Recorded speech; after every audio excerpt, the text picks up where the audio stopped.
the functional unit of the kidney, which you call as nephron. Whatever functions we have seen, all the functions is going to be mediated by the nephron.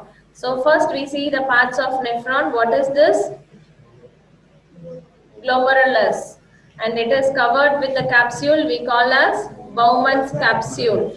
And next to the glomerulus you have entire of tubular portions, but it is going to give different terminations. The first initial part you call also as proximal part, and since it is having convulsions in its structure, you term it as proximal convoluted tubule. And next to the proximal convoluted tubule, the tube is coming down, so you term it as descending limb.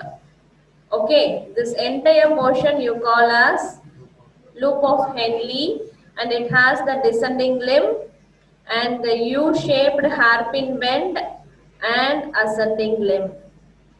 And then you have the distal portion of the tubule. It is also having the convulsions, so you call it as distal convoluted tubule. And finally the collecting tubule. This collecting tubule will be at the apex of the pyramid, which is going to give the formed urine into the minor calyx.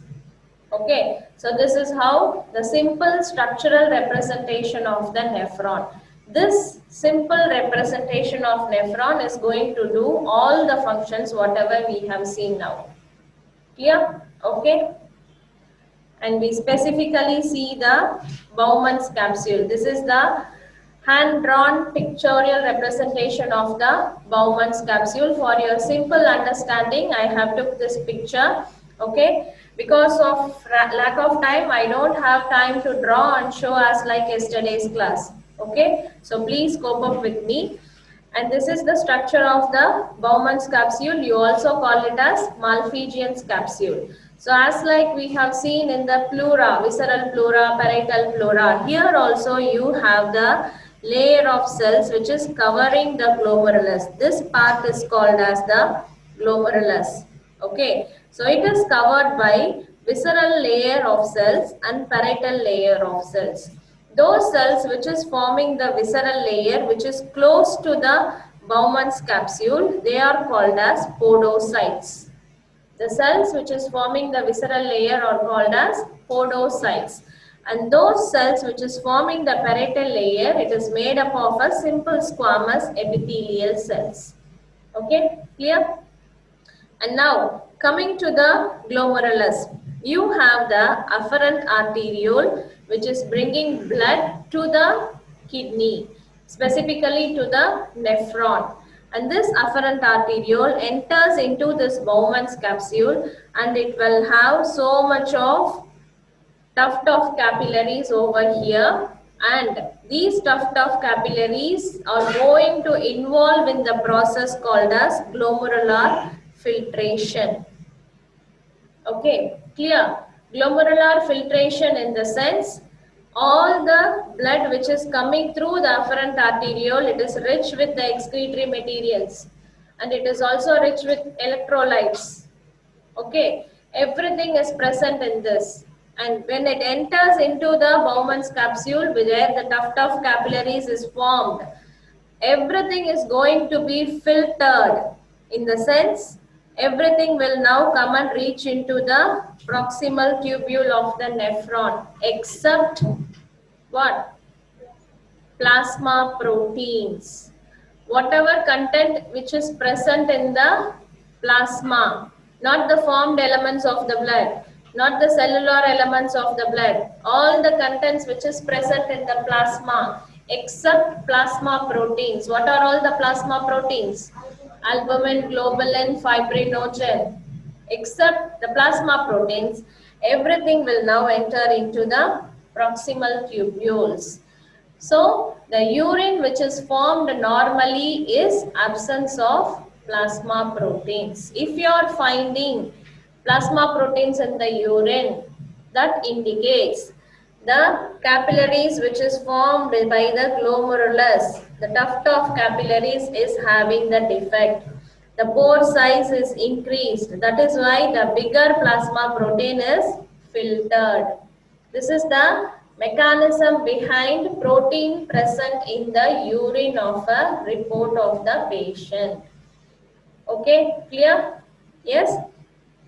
And next, after the glomerulus, then what will happen is the efferent arteriole will drain the blood out of the kidney, which contains only the plasma proteins. Among the contents of the plasma, you have only the plasma proteins in the efferent arteriole. Okay, so this is the peculiar things which you have in the glomerulus, the most important things. Clear?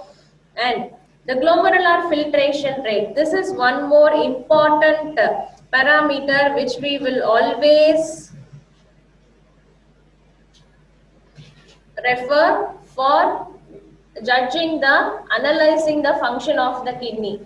Based upon the glomerular filtration rate, you will determine the functional capacity of the kidney. As how we have seen the spirometry for the lungs, lung volume capacity, you are measuring the functional capacity of the lungs. And as like that, this glomerular filtration rate, which you call as GFR, always this will tell you the functional capacity of a kidney.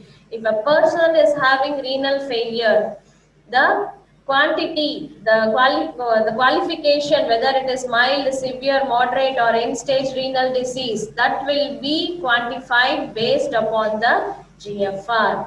Okay, so this is one more important parameter, and the normal value is 125 ml per minute in both the kidneys. This you should always remember.